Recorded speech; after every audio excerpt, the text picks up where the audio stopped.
अस्सलाम वालेकुम। मैं doctor Tanzeem Sarar, chief consultant at doctor Tanzeem Sarar homeopathic care centre. आज का टॉपिक बहुत ही अहम है।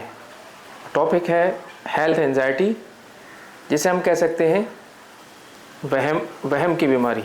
ठीक है, हेल्थ को लेकर के वहम भ्रम, ये ऐसे हम बोलते हैं हाइपोकॉन्ड्रियासिस या हाइपोकॉन्ड्रिक पेशेंट या हाइपोकॉन्ड्रिया। ठीक है, और आज के इस वीडियो हम समझेंगे कि हेल्थ एंजाइटी क्या होती है, इसके क्या सिम्टम, क्या लक्षण होते हैं, हेल्थ एंजाइटी के क्या कारण होते हैं और इसको हम कैसे ट्रीट कर सकते हैं, लाइफ स्टाइल चेंजेस में हम क्या कर सकते हैं और इसका होम्योपैथिक सॉल्यूशन क्या हो सकता है। हेल्थ एंजाइटी क्या होती है?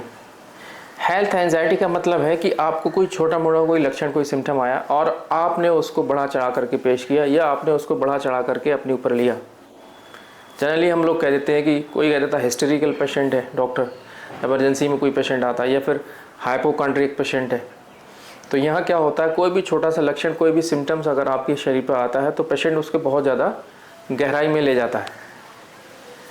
जैसे अगर थोड़ा सा हेडेक हुआ, सिर में दर्द हुआ, तो सोचने लग जाएगा कहीं मुझे ब्रेन में ट्यूमर तो नहीं है, मुझे जो है MRI करानी चाहिए, ब्रेन में ट्यूमर लग रहा है, मैं नहीं बचूँगा। ठीक है, या फिर चेस्ट में हल्का सा पेन हुआ, कहीं मुझे हार्ट अटैक तो नहीं होने जा रहा, अब मुझे हार्ट अटैक हो जाएगा और मुझे ECG कराना चाहिए, दिल के डॉक्टर के पास जाना चाहिए। ये पेट में दर्द हो गया, अचानक से दर्द होने लगा कुछ इंडाइजेशन की वजह से, लेकिन सोचने लगेगा पेशेंट कहीं पेट में कैंसर तो नहीं बन गया, कोई ट्यूमर, कोई गांठ तो नहीं बन गई, बहुत बड़ा बुरा सोचने लग जाता है। ये जो प्रॉब्लम है माइंड बेस्ड प्रॉब्लम है और पेशेंट इसकी जो सिम्टम है उसे रियल फील करता है पेशेंट। अब बात करते हैं कि हेल्थ एंजाइटी के क्या सिम्टम्स हो सकते हैं, लक्षण क्या हो सकते हैं, कैसे पहचाने कि आप भी जो है हेल्थ एंजाइटी से ग्रसित हैं, पीड़ित हैं, या आपको हेल्थ एंजाइटी है या किसी दूसरे को भी हेल्थ एंजाइटी है।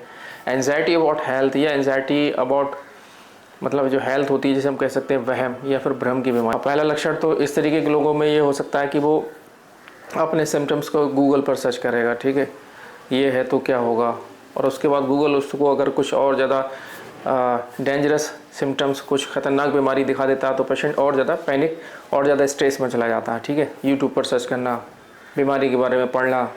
दूसरा लक्षण हो सकता है कि बार बार मेडिकल चेकअप कराना, उसे कुछ डाउट हुआ, कोई प्रॉब्लम लगी उसको, जैसे उसको लगेगा दिल में कोई प्रॉब्लम है, ECG कराएगा, दिल के डॉक्टर के पास जाएगा, डॉक्टर बोलेगा नहीं बिल्कुल ठीक है, उसके बावजूद भी उसको भ्रम लगा रहेगा।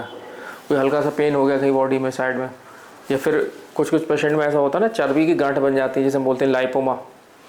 अब वो लाइपोमा है, चर्बी की गांठ है सिंपली, अब उसका कोई ट्रीटमेंट भी नहीं होता, उसको लगेगा भाई ये कैंसर हो गया, अब वो उसके लिए टहलता फिरेगा।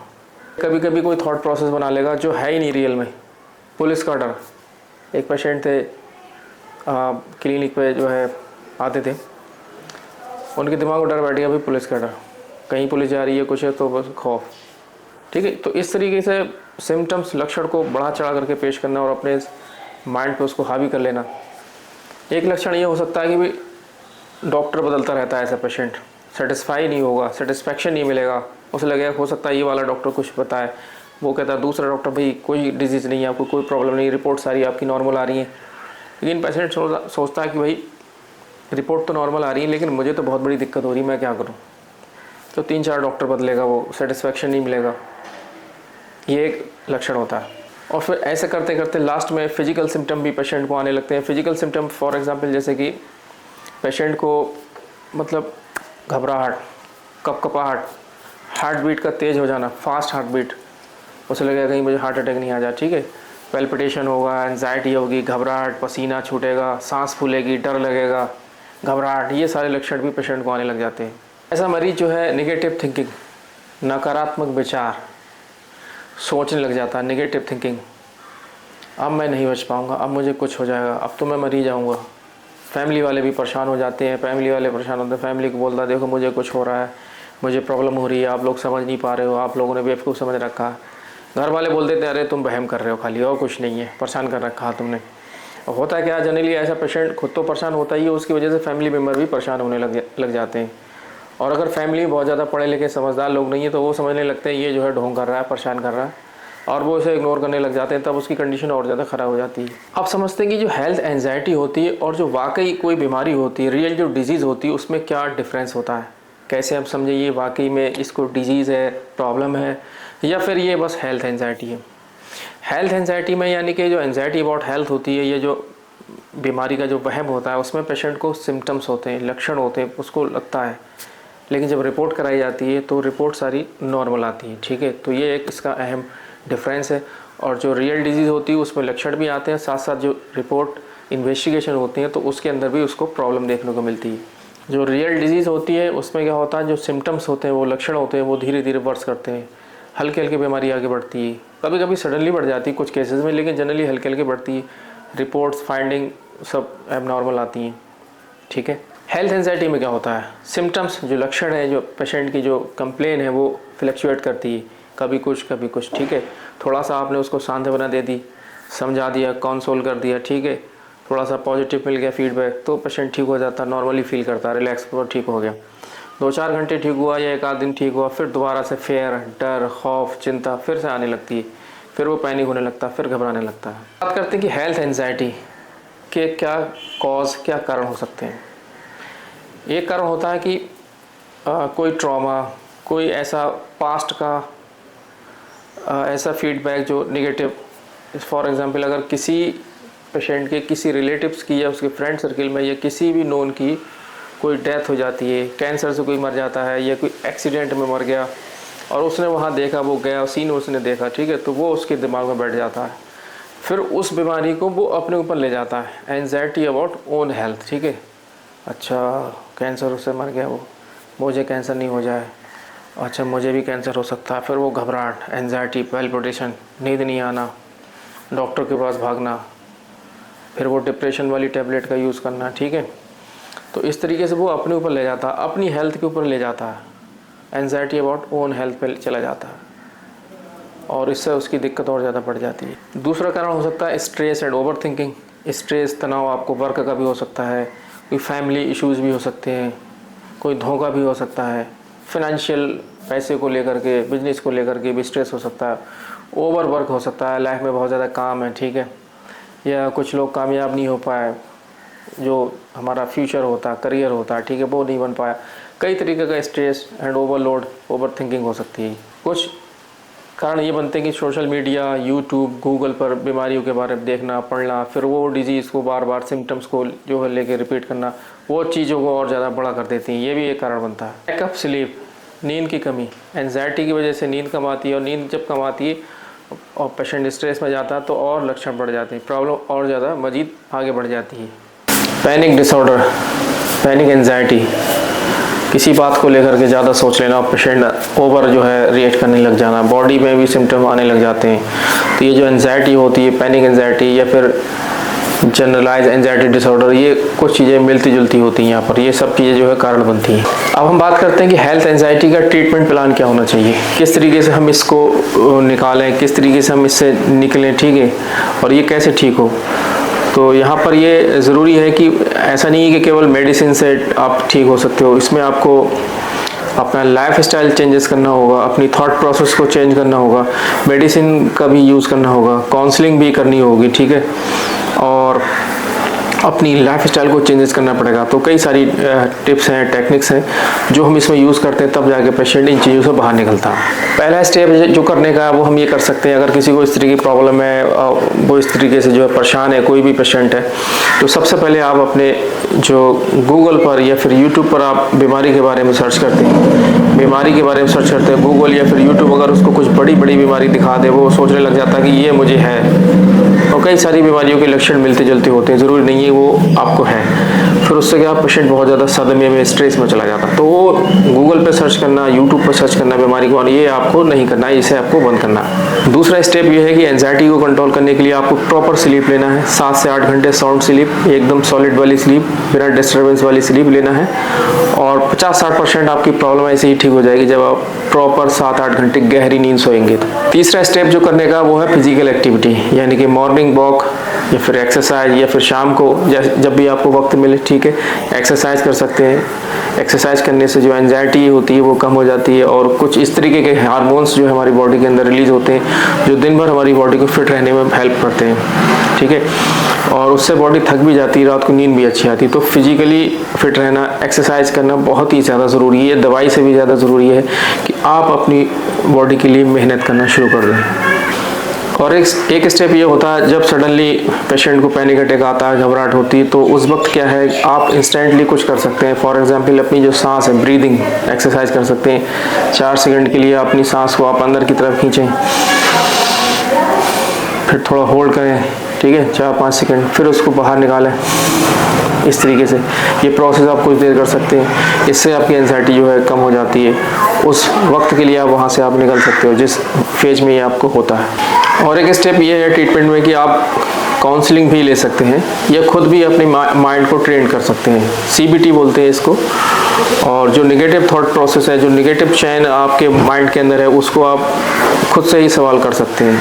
अगर आपके माइंड में कोई ख्याल आया जिससे आपको नेगेटिविटी या स्ट्रेस हो रहा है, तो आप उसको काउंटर कर सकते हैं कि ये मैं सही सोच रहा हूँ या गलत सोच रहा हूँ, कहीं ये मेरा भ्रम तो नहीं है। फॉर एग्जांपल अगर किसी को ये लगता है भाई उसका कोई फ्रेंड है, ठीक है, और जैसे कभी कभी पेशेंट को ये लगता है कि 4 लोग खड़े हुए हैं, मैं वहाँ से निकल रहा हूँ, तो जो 4 लोग खड़े हुए उन्होंने मेरी तरफ देखा, फिर वो हंसने लगे। वो ये सोचने लगता है ये मुझे देखकर हंसे, मेरी पर्सनालिटी को लेकर के हंसे, या मैं अभी कामयाब नहीं हूँ उसको लेकर के हंसे, मतलब मेरी मजाक बना रहे हैं या मेरे बारे में बात कर रहे हैं। तो फिर वो और ज़्यादा माइंड के अंदर निगेटिविटी वो लेकर के चला जाता।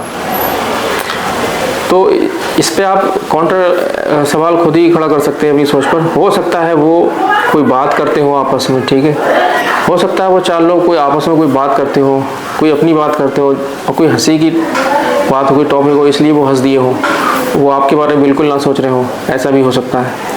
या फिर कभी कभी आपका कोई कलीग, कोई फ्रेंड आपको ऑफिस के अंदर बहुत झल्ला करके जवाब दे दिया, उसने बहुत ज़्यादा बुरी तरीके से आपको बोल दिया, आपको हर्ट हो गया, दिक्कत आ गई आपको, आप टेंशन में, स्ट्रेस में चले गए। तो आप ये भी सोच सकते हैं कि भाई हो सकता है कि भाई उसकी लाइफ में बहुत ज़्यादा स्ट्रेस हो, कहीं वो झगड़ा करके आया हो, बीवी से लड़ के आया हो, या घर वालों से लड़ करके आया हो, या हो सकता है बहुत ज़्यादा स्ट्रेस में हो, इसकी वजह से वो अपने आप को कंट्रोल नहीं कर पाया और उसने इस तरीके से बक दिया। एक पहलू ये भी हो सकता है। दूसरा आप ये भी सोच सकते हो, अरे ये मेरे बारे में बहुत गलत सोचता है, मेरी इंसल्ट कर रहा है, बेइज्जती कर रहा है, तो उससे आपको प्रॉब्लम हो जाएगी, ठीक है। मतलब ये जो आपके थॉट है, जो प्रोसेस है, जो बीमारी का कोई भी वहम है जो आपके माइंड के अंदर आ रहा है, उसको लेकर के आप काउंटर सवाल कर सकते हैं कुछ पॉजिटिविटी के साथ। अब लास्ट में हम बात करते हैं कि होम्योपैथिक अप्रोच, होम्योपैथी क्या कर सकती है इसमें, ठीक है। देखिए होम्योपैथी क्या है, होम्योपैथी साइकोलॉजी में बहुत अच्छा काम करती है। होम्योपैथिक जो मेडिसिन होती है, होम्योपैथिक में क्या होता है, अलग अलग जो है पर्सनालिटी होती है, जो मेडिसिन होती है उसकी एक अलग अलग एक पर्सनालिटी होती है, अलग अलग एक पर्सपेक्टिव होता है। होम्योपैथी की एक साइकोलॉजी की एक अलग अपनी एक साइकोलॉजिकल उसकी बुक्स होती हैं, ठीक है। तो इसमें क्या होता है, बहुत सारी मेडिसिन होती हैं और पेशेंट को होलिस्टिकली और उसकी जो केस हिस्ट्री है प्रॉपरली ली जाती है और देखा जाता है भाई पेशेंट किस बात को लेकर के जो है प्रॉब्लम में है, ठीक है।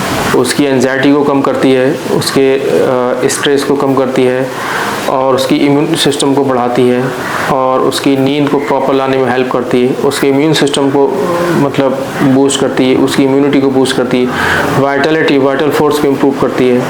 Overall holistically mind, brain plus पूरी बॉडी पर जो है मेडिसिन का एक्शन होता है और वो फिर थोड़ा सा उसमें काउंसलिंग और कई सारी चीज़ों के साथ मिल करके जो है पेशेंट जो है इस चीज़ से निकल जाता है। यहाँ मैं कुछ मेडिसिन का आपको बताना चाहता हूँ। जैसे कि होम्योपैथी में होता क्या है, इंडिविजुअल की अलग अलग मेडिसिन होती है। फॉर एग्जांपल 2 दोस्त हैं, दोनों को एंजाइटी हो रही है, एंजाइटी अबाउट हेल्थ, तो एक पेशेंट जो एक दोस्त है उसकी मेडिसिन अलग हो सकती है, दूसरे की अलग हो सकती है। 10-20 आ गए तो 10-20 की भी अलग अलग हो सकती है, ठीक है। ये इंडिविजुअल सिस्टम है होम्योपैथी का, ये जनरलाइज नहीं होता है। इसमें एक मेडिसिन होती है जनरली, जैसे हम बोलते हैं अर्सेनिकम अल्बम, ठीक है। तो जो अर्सेनिक अल्बम की पर्सनालिटी होती है, मैं उसको पर्सनालिटी बोल रहा हूँ, वैसे तो ये मेडिसिन है, जो मेडिसिन है वही जो है पर्सनालिटी होती है, वही डिजीज़ होती है, वही बीमारी होती है, वही ट्रीटमेंट होता है होम्योपैथी। तो जो होम्योपैथिक में जो अर्सेनिक एल्बम की पर्सनालिटी होती है, इसमें जनरली इस तरीके के पेशेंट के अंदर क्या होता है, एंजाइटी अबाउट हेल्थ बहुत ज़्यादा होती है, इनसिक्योरिटी, एंजाइटी अबाउट हेल्थ, अपने ही मतलब हेल्थ को लेकर के बहुत ज़्यादा कॉन्शियस होते हैं ऐसे मरीज। अगर उनको कुछ भी हो जाए हेल्थ को लेकर के वो कंप्रोमाइज़ नहीं करना चाहते हैं, ठीक है, और बहुत ज़्यादा हेल्थ कॉन्शियस होते हैं। अर्सेनिक एल्बम की जो पर्सनालिटी होती है, ये हर चीज़ को हेल्थ पे लेकर के चले जाते हैं, ठीक है। अगर अर्सेनिक एल्बम की जो पर्सनालिटी है, उसका कोई लड़का है, ठीक है, 18-20 साल का है, बाइक लेना चाह रहा है चलाने के लिए, लेकिन वो उसका जो फादर है वो उसको लेने नहीं देगा, वो नहीं लेने देगा। उसको लगेगा भाई बाइक चलाएगा एक्सीडेंट हो जाएंगे, बहुत सारे एक्सीडेंट हो गए, वो मर गया, फलाना मर गया, फलाना मर गया, वो उसकी नज़र रहेगी एक्सीडेंट पे और चोट लगने पे, ठीक है, वो चलाने नहीं देगा उसको। घर में आप कहो भाई पानी जो है नल से भर रहे हैं, मोटर लगवा लो, टैंक लगवा लो, पानी नहीं लगवाऊंगा। मोटर चलेगी, करंट आएगा, पानी में करंट आएगा, लड़का मर जाएगा, ठीक है, वो नहीं करेगा। इस तरीके से बहुत सारी चीज़ें होती हैं। वो अपनी हेल्थ को लेके बहुत ज़्यादा कॉन्शियस और दूसरों की हेल्थ को, उसका जो मतलब जो फोकस है वो सिर्फ हेल्थ ही रहता है ज़्यादातर। अगर वो ट्रेन में भी सफ़र करेगा तो या फिर कहीं दूसरी जगह जाएगा तो आर्सेनिक एल्बम की जो पर्सनालिटी होती है वो अकेले जाना पसंद नहीं करता, ठीक है, वो किसी न किसी को साथ में लेके जाएगा। किलिंगिंग नेचर का होता है और डॉक्टर से भी ये बहुत ज़्यादा किलिंगिंग होता है। डॉक्टर के पास विजिट करना, डॉक्टर से अच्छे संबंध बनाना कि डॉक्टर मेरे काम आएगा, मुझे कोई बीमारी हो जाएगी ये मेरा इलाज सही से कर देगा, डॉक्टर से पंगा नहीं करने का, सही से बात करने का, ठीक है। तो डॉक्टर से किलिंग चिपक जाएगा, डॉक्टर से मिल और कुछ दो चार अपने फ्रेंड में वैसे बना रखेगा जो कहीं भी साथ में चले जाए, और ताकि अगर मैं रास्ते में गया मुझे कुछ हो जाए तो कम से कम मुझे हॉस्पिटल ले आएगा। उसके पीछे कहीं ना कहीं हेल्थ का जो है जुड़ा हुआ होता है। और भी बहुत सारी चीज़ें होती हैं आर्सेनिक एल्बम पर्सनालिटी की। अर्जेंटिम नाइट्रिकम है, आर्सेनिक एल्बम है, फास्फोरस है, सल्फर है, लाइकोपोडिन, बहुत सारी मेडिसिन होती हैं, पॉलीक्रेस रेमेडी हो गई, ठीक है। वो देखना पड़ता है भाई कौन सी पेशेंट को कौन सी दवा दी जाएगी, उस तरीके से उसको डिसाइड करके दिया जाता है। फिलहाल मैं आपको ये कहना चाहता हूँ, अगर आपको इस तरीके की कोई भी प्रॉब्लम है, कोई भी इशू है, तो आप जो है कमेंट बॉक्स में लिखिए आपको किस प्रकार की एंजाइटी है। आपको हेल्थ एंजाइटी है या फिर किसी दूसरे प्रकार की एंजाइटी है, किस प्रकार की आपको एंजाइटी है, आप कमेंट बॉक्स में करके लिखिए। और हाँ, अगर आप चाहते हैं हम आपको होम्योपैथी से इस बीमारी से निकाल पाएँ तो आप बेहिचक हमें व्हाट्सअप करिए, हमसे बात कीजिए, ठीक है। हमारे व्हाट्सएप पे अपनी डिटेल भेजिए, बात करिए, और बात करना बिल्कुल फ्री है। हम आपको मेडिसिन के थ्रू, काउंसलिंग के थ्रू और लाइफ स्टाइल चेंजेस के थ्रू इस बीमारी से निकालने में आपकी भरपूर हेल्प करेंगे। थैंक यू, शुक्रिया फॉर वॉचिंग।